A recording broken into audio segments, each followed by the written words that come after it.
I didn't think I would see you here. Are these two your friends? Yes, we had the fortune of meeting not too long ago. They are quite a knowledgeable and talented pair, and a pleasure to be around. Traveler, we were just discussing the history of Rex Lapis. Would you like to listen? This, good sir, seems not to appreciate the almighty power of the Lord of Geo. As a professional archaeologist, I'm inclined to correct some of his erroneous views. We are discussing the whereabouts of the first Mora. As everyone knows, the Lord of Geo taught the ancient people of Liyue the craft of smelting, creating goods that allowed them to develop trade with the early nations of that time. Today, Liyue holds the sole right to cast Mora in the entire continent of Teyvat. The world's very first Mora should have been cast by the hands of the Lord of Geo himself thousands of years ago.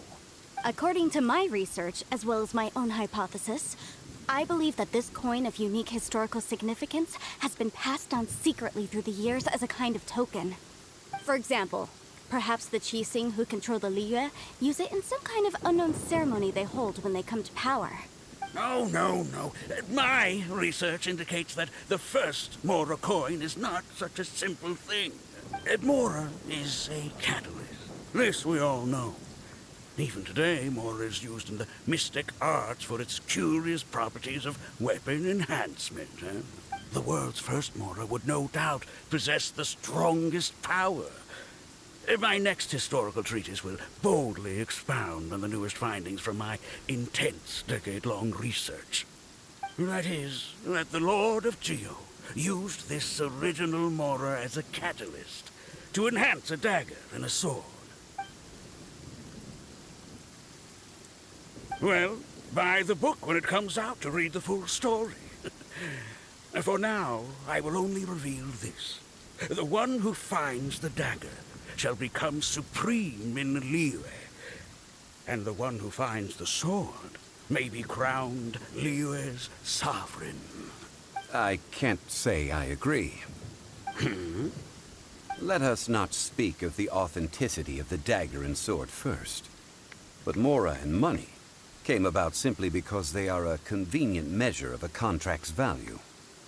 Rex Lapis just meant for Mora to serve as a catalyst for people to exchange and trade. The world's first Mora is probably just an ordinary coin created by Rex Lapis. As for its fate, the same as all Mora, I suspect. It was simply spent somewhere. I think that Mr. Hanshua's hypothesis seems reasonable. Mr. Zhong Li's argument, on the other hand, lacks any evidence. How can you so easily dismiss the Lord of Geo's profound foresight? No, I am not debating right or wrong. I am simply stating a fact. Enough! Do you think you understand the Lord of Geo more than me? I know but little about history, and I wouldn't dare to brag. But discussion is meaningless if everyone has the same opinion, no? Well then, answer me this. Long ago, when Liyue Harbor was being constructed, the Lord of Geo taught the people how to build houses. The model home he used to teach them was completely cast from Mora, correct? That is correct, indeed. Okay, then tell me. Why would the Lord of Geo do something so extravagant, if not because of the mystical power that Mora contains? There's a simple explanation, really. To the god of wealth and commerce, what material is easier to get than Mora? Oh. I mean, I am talking about Rex Lapis. Excuse me, sir. I have some questions about archaeology. Can we find somewhere quiet to chat? I mean, if it's okay with you. Oh, it's no problem at all. But may my friend accompany us? Perhaps they could be of some help. Of course. They can come if that's what pleases you, sir. Let's go. The Lord of Geo sure is something. Barely been gone, and already his name is being slandered. What I'm about to say is a bit disrespectful of the Lord of Geo and would draw a lot of angry looks. so it's best to discuss this somewhere quiet. Your argument just now exhibited acuteness of speech and thought. Most importantly, you don't fall for the boasting and acting of the others. You remain objective. So I have a question for you. Perhaps you will answer differently from other scholars. Do you think that all the gods that the Geo Archon killed were evil? Let's not analyze it in terms of good versus evil. Rex Lapis placed great importance on the integrity of contracts. So any gods he killed certainly must have broken some kind of contract.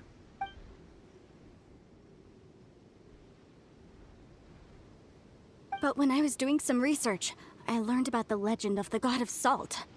The god of salt, Havria, was a very kind god, but she encountered Morax one day in battle. Morax used a rather underhanded trick to assassinate her. This bit of history is a long story. But you may not like the truth when you hear it. Don't worry, please tell me what you know. This event, I've already searched for answers for a long time. Quite so. I don't know where to begin.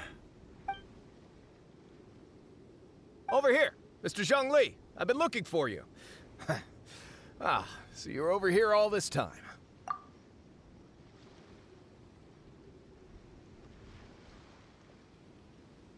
First of all, I'm not holding a weapon.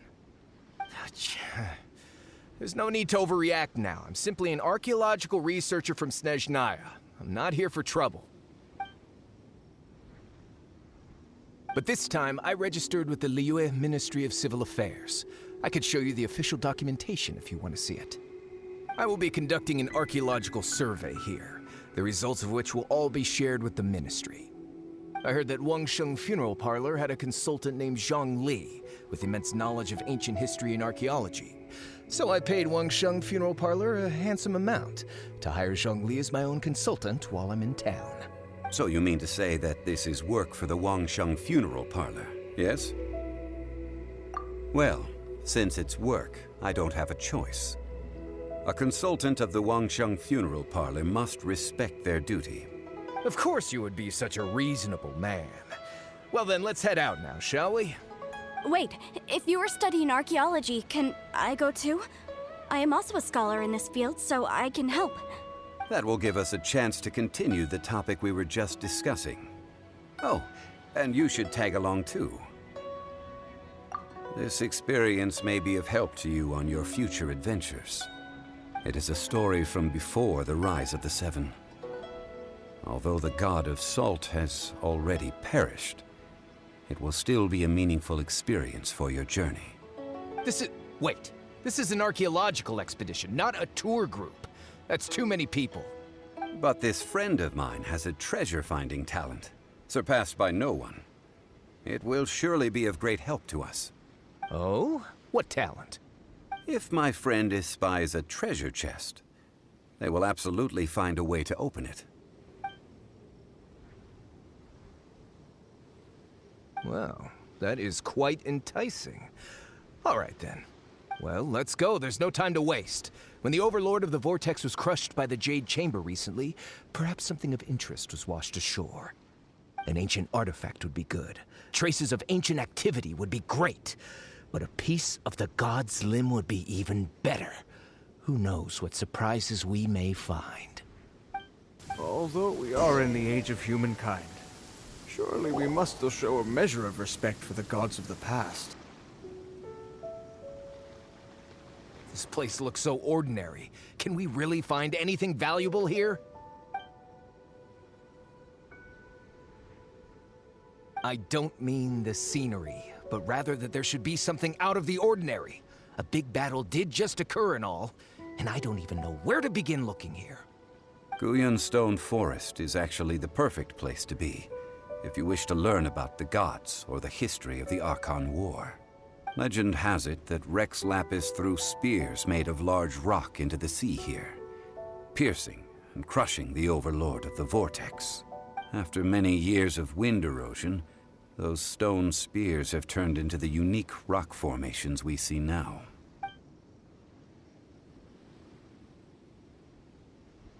What we see now is just the part of them that remains. The stone spears hurled by Rex Lapis all those years ago were much greater, both in number and in size. But due to the different angles they landed at, their large centers of mass, erosion by seawater, and years of gravity, many of them have been completely swallowed by the sea. So besides wind erosion, the initial collapsing of the stone spears also played a big part in the formation of Guyun Stone Forest. Well, a god able to fight one so powerful as Rex Lapis was certainly very strong in its own right. Indeed. This is where the value lies in research at Guyun Stone Forest. Most of the objects from that time were lost to the sea. But the gigantic waves created by the Overlord of the Vortex have given those sunken objects a chance to see the light of day again. So you're saying that if we look carefully, we'll be able to get very, very rich. I mean, rich with archaeological knowledge and historical value, yes? That's all I seek in life. Well, since we brought so many people, I think it would be best to split up and look. Okay then. I will go with my friend here. Although I have a smattering of knowledge in various disciplines, when it comes to archaeology, I can't compete with the expert here. Huh? Me? What's the matter? This is your profession. Why are you so surprised? I get it. I'll escort him then. Okay. If we find anything valuable or rare, let's meet on the shore opposite from here.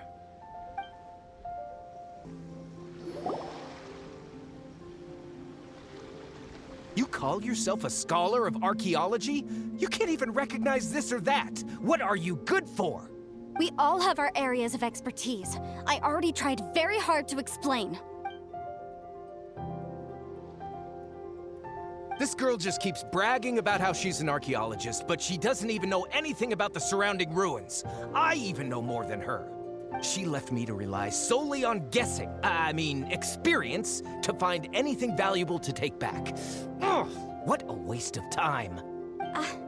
I've just been researching the God of Salt, so I'm not familiar with sea relics. Is that so strange? And you kept asking about how much Mora everything is worth. Can the value of relics only be measured in Mora? Isn't measuring their value in Mora the easiest way?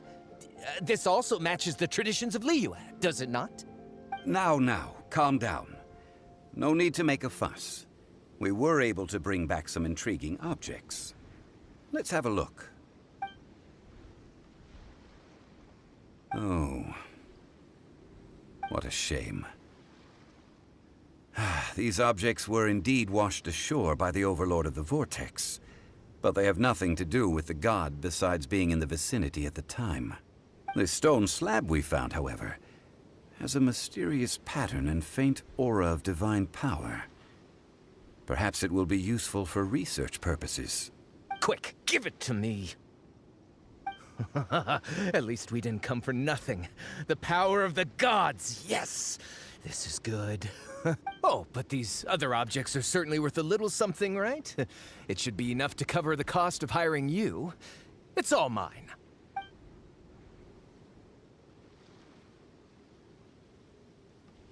Not at all. My quest to uncover the history of the God of Salt is because history can tell us about culture and beliefs.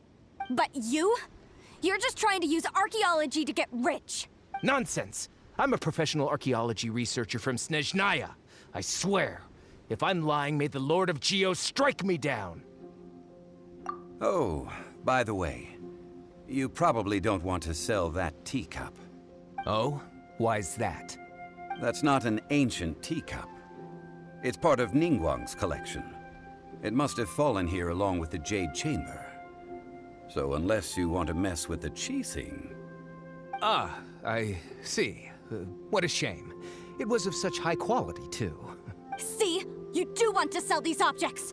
But, so what? Why can't I pursue wealth both intellectual and material? Don't be so simple-minded. All right, then. No need to stay here any longer. I'm rather quite intrigued by the God of Salt, too, actually. Let's go to Saltarai next. Guyan Stone Forest is a place where a god was defeated, and its remnants still affect the area to this day. I heard that Salterai was once the home of the god of Salt's people. Therefore, there's sure to be loads of valuable relics nearby. According to legend, the people of the god of Salt, Havria, enjoyed prosperous lives under her protection. But this legend has been around for ages. With the countless scrap collectors and treasure hoarders in the area, there probably aren't many valuable things left here. Oh, good. That's just great. If I knew it was picked this clean before, I wouldn't have come. About that, I know there's a ruin deep in this cave here. It's related to the god of Salt, which is actually how the area originally got its name of Salterai. However, the ruin entrance has been sealed by a mysterious power. Nobody has been able to break the seal. I found a mechanism that seemed to be related to the seal, but when I undid the mechanism, the seal wasn't affected at all. So at the moment, the seal's origin and how to break it are very important topics in my research on the god of Salt. I don't know, there's no concrete evidence, but I'm pretty sure the seal is meant to hide some kind of long-forgotten truth.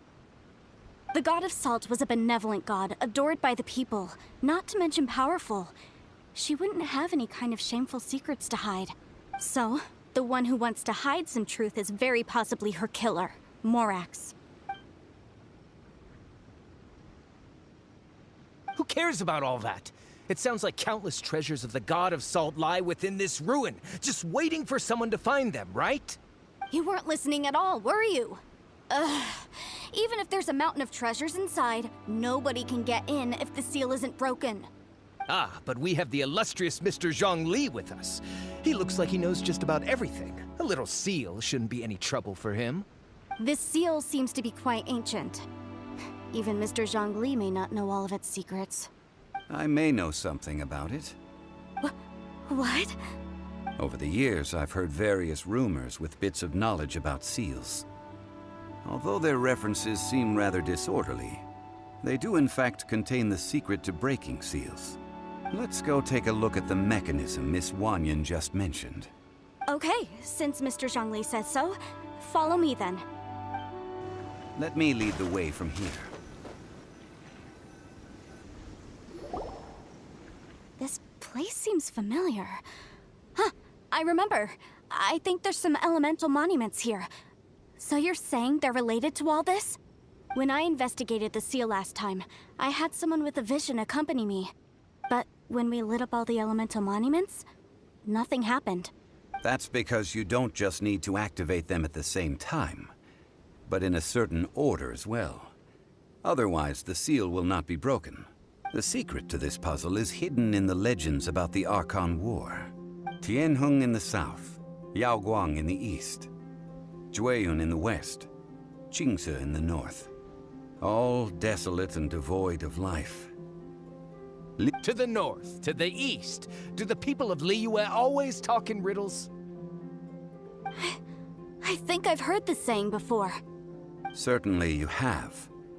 And the contents of this saying are also related to the god of Salt. To provide a haven for her people, whose lives had been ravaged by the Archon War, this benevolent god searched all across Liyue. At that time, with the chaotic fires of war engulfing the land, even one sliver of peace was a luxury. And that haven she eventually found is right here. Today, it is known as Salterai. How sad then. In the end, this peaceful place was destroyed by Morax. Okay, enough with these ancient stories. Now that we have the clue, hurry up and break the seal. Whatever happened doesn't matter as long as we can get inside that ruin. Tianheng in the south, Yaoguang in the east, Jueyun in the west, Qingce in the north. With this clue, you should be able to solve the puzzle. Now, it's time that people learn the hidden truth lost to time. Before entering the ruin, I have a proposal that will help us prevent the kind of senseless arguing between you two that we saw at Guyan Stone Forest.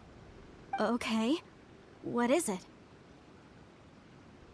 I propose you to agree upon a contract, stipulating that we alternate who gets claim to each treasure we encounter, with only one object permitted per claim. To show my sincerity, I won't be taking any treasure. This will just be between you all.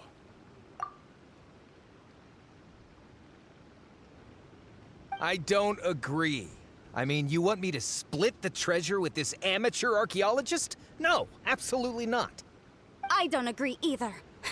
He will only defile the precious relics left behind by the god of salt. I can't accept this. Well then, if the contract is not agreed upon, I will no longer serve as your consultant on this expedition. You will have to rely on your own experience to find whatever treasures are hidden in this ruin, as well as traps.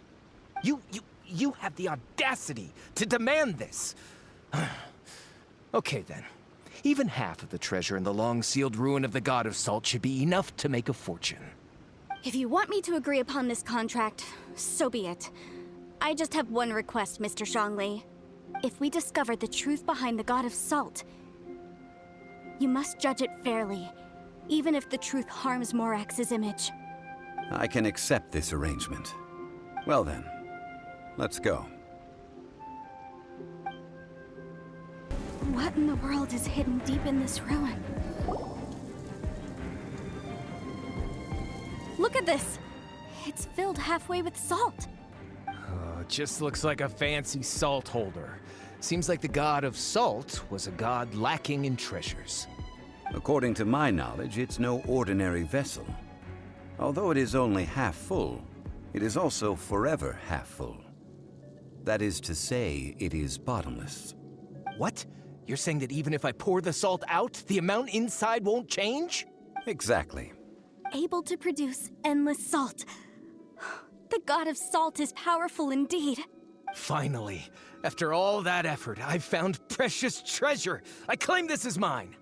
I just need to pour the endless salt into 1,000 or 10,000 bags. I can sell it and make a fortune. Hey, how can you use a relic of the God of Salt for such a shallow pursuit? If Mr. Clement wants this salt chalice, then the next object we find will belong to Miss Wanyan, according to the contract agreed upon. Of course, as we agreed.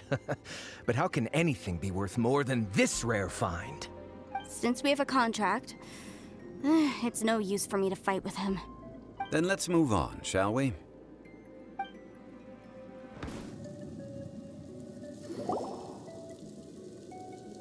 Ha! Just a simple ruler. It doesn't look to be worth anything. This, if I remember correctly, this is some kind of measuring tool. Indeed.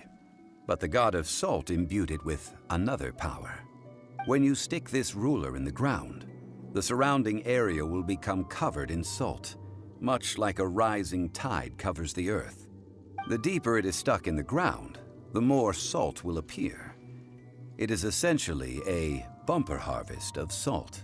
What? That's even better than the salt chalice! Well then, according to our contract, the salt ruler goes to Miss Wanyan. No, unacceptable. I paid for and organized this entire expedition. Why should I get the short end of the stick? And this girl has been useless. Why would she get anything? So you are saying you want to break the contract? So what if I break it? Now that I've seen how the mechanisms in this ruin work, I no longer need you. Let's not forget who hired who here. Why should I let you make the rules? Because you agreed to a contract. Rex Lapis once said, "Ones who break their contracts shall suffer the wrath of the rock." That is one of your Liyue gods. I am from Snezhnaya. I will suffer the wrath of the rock. You may find it rather unpleasant.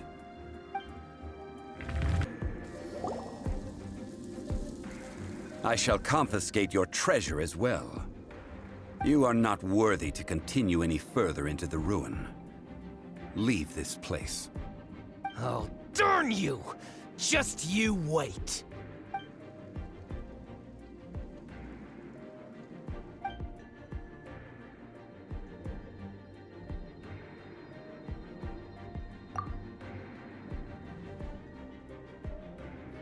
Clement's wrongdoing stemmed from greed, yes.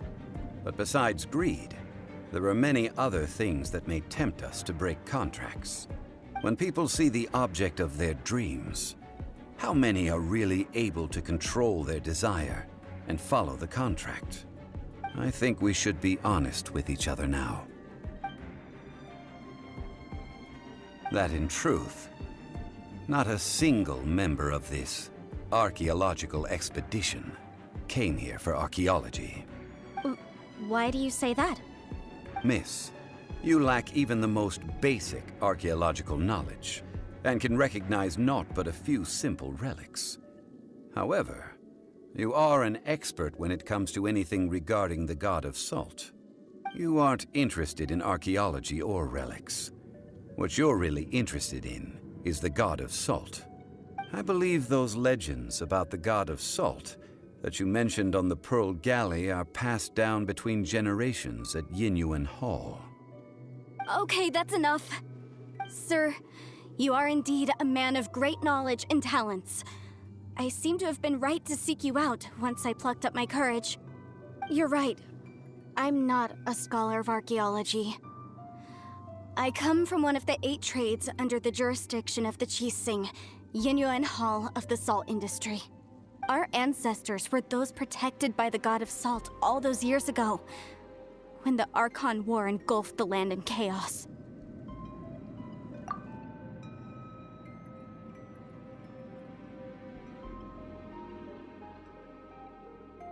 During the war, Morax assassinated our god out of envy for her power. He left us alone and lost in the world. We hate him! But this is Morax's Liyue after all. And its history is written as he wishes. So I seek proof of Morax's guilt. He has blood on his hands and cruelty in his heart. We agreed to a contract that we will face the truth head on, didn't we, Mr. Zhong Li? You must judge this history fairly. Naturally, of course. But I must add, Liyue is no longer Morax's Liyue. Come with me. All the answers you seek lie ahead.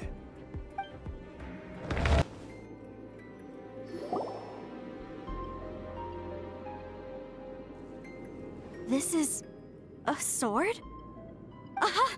It's a broken sword! This is proof! This proves that the god of salt had to fight back against the evil Morax. But sadly, she was defeated. The power of this sword surely is much greater than that of the Salt Chalice and Salt Ruler.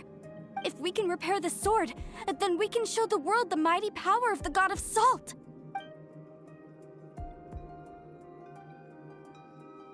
Two pieces of a broken sword. From an archaeological perspective, these are 2 separate relics. According to the contract, you can only claim one. Why? We were alternating claims to treasure, true, but Clement is no longer here. Yes, but the only one object per claim clause still holds true. You cannot take 2 relics at the same time.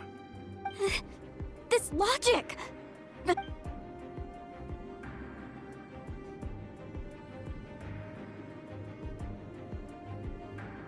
When there's a contract, nothing can be allowed to slide. If the contract is not followed, then it is broken. No! If I only take 1/2, then it can't be repaired, and the power of the god of salt cannot be restored. No matter what, I must be faithful to her. Even if it breaks the contract, I don't care. So you are already decided? Then there is a price to pay for breaking the contract. That is to say, you consign yourself to suffer the wrath of the rock. That's okay. The god of salt gave up her life to protect her people. My sacrifice is nothing compared to that. Punish me however you want. Just let me take this proof of my faith. Perhaps that punishment would be easier for her. But, as punishment, I will tell you the truth. Huh? The truth? You mean the truth is my punishment? Yes. The truth that I am about to tell you shall be your price to pay for breaking the contract. I'm afraid to say that the god of salt, Havria, was not the powerful god you imagine her to be. Rather, she was a small and weak god who yielded to all other gods.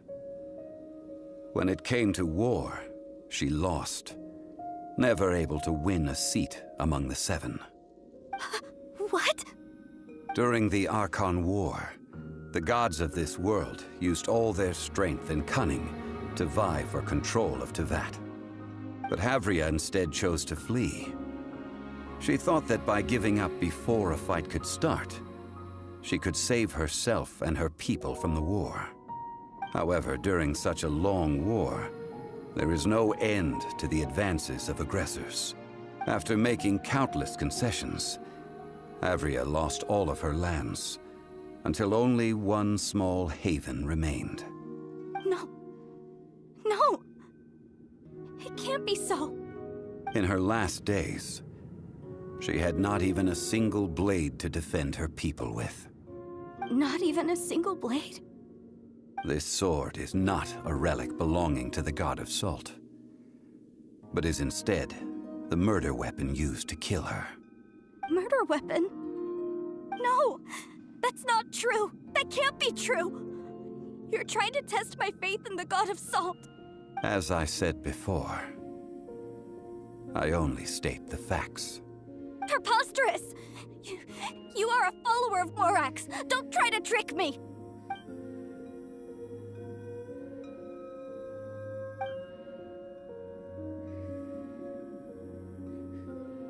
It is a punishment after all.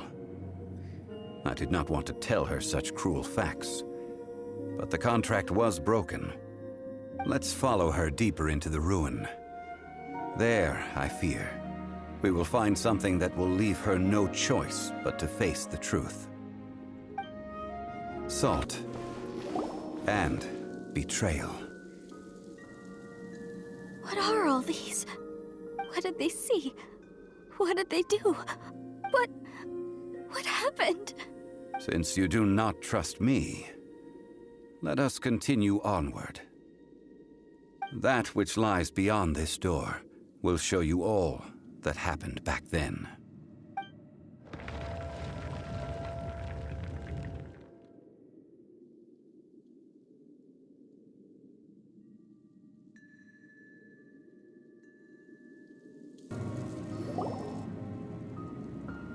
This is the scene of the crime. Havria's body dissipated, leaving nothing but these traces of salt. Her dying moments have since been frozen in time to this very day. The story continues that some among her people realized at last that this gentle, kind, but weak god could never protect anyone in wartime. The Archon War was cruel in the extreme.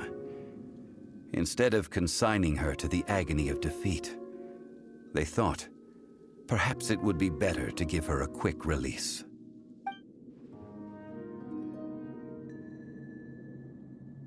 No matter how weak the god, the power that flows forth when they are slain is beyond the strength of mortal coils to bear.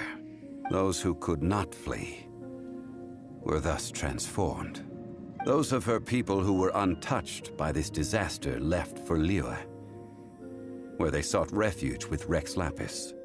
Their descendants feared Havria's remnants and lived in terror that she had laid upon them an eternal curse. So they risked their lives to come here, to break the sword, and offer up obeisances in hopes that her anger might be appeased. But they need not have done so. For how could a god who had never once resisted, even till the end, nurse hatred for her people in her heart? Even if this is so, I can't! This must be a lie. A false history, all of it! Don't you dare try to shake my faith!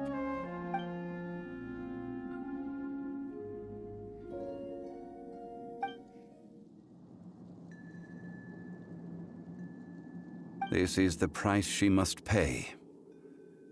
Yet I would not call it a bad thing. Judging by how she appeared, I fear that she will struggle for a time. But even if she may not escape that struggle immediately, simply recognizing the truth is good enough for now. Indeed, in ages past, Havria's story served as a warning to me as well. Faith in a god who has already passed will do you no good. So it is for Havria. And so it is for Morax also. All right then. Now, would you like to accompany me in taking a trip to Gullion Forest?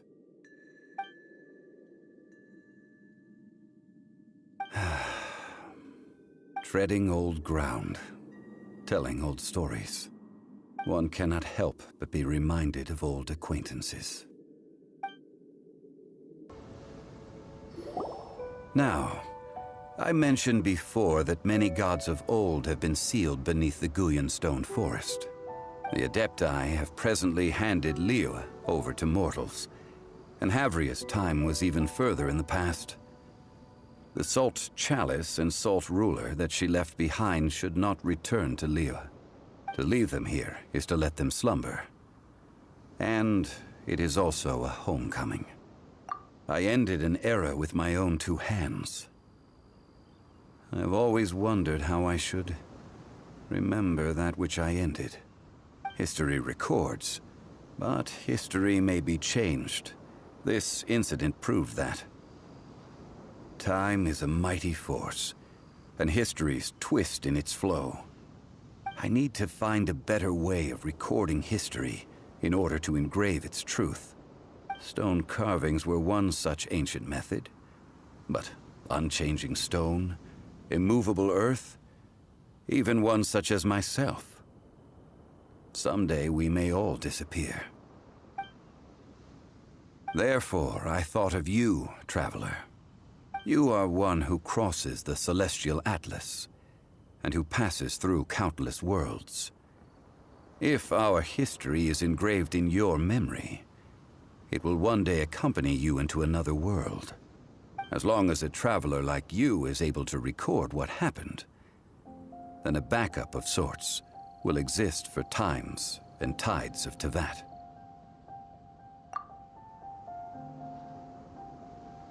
Now then, it is time that we consigned both the Salt Chalice and Salt Ruler to the sea. As I said before, this is the place to which the remnants of many bygone gods are consigned. This includes Osial, Overlord of the Vortex, who the Jade Chamber most recently returned to this ocean prison.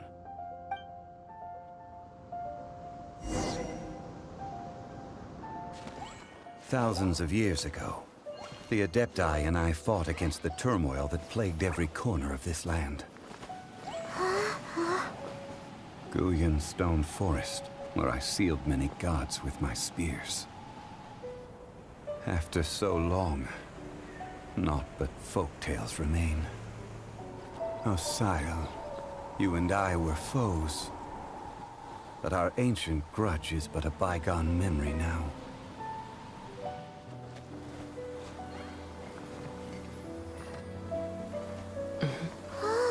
May that which Havria has left behind be yours to subsume.